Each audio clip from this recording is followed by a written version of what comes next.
রংপুরের পীরগঞ্জে গণভোটের গণরায় ও জুলাই সনদ বাস্তবায়নের লক্ষ্যে সংবিধান সংস্কারের দাবিতে সমাবেশ ও গণমিছিল করেছে বাংলাদেশ জামায়াতে ইসলামী পীরগঞ্জ উপজেলা শাখা।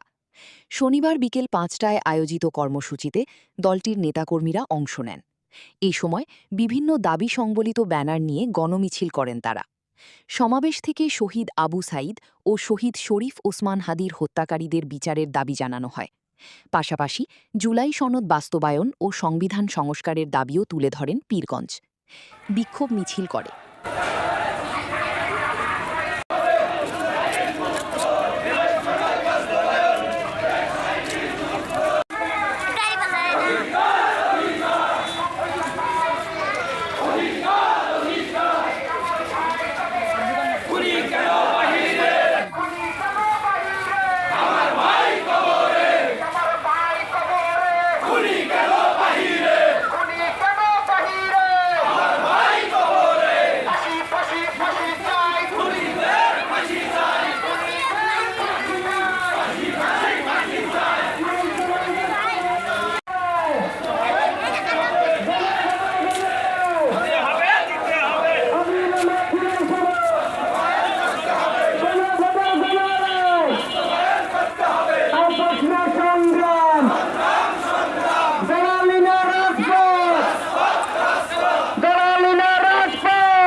Action 2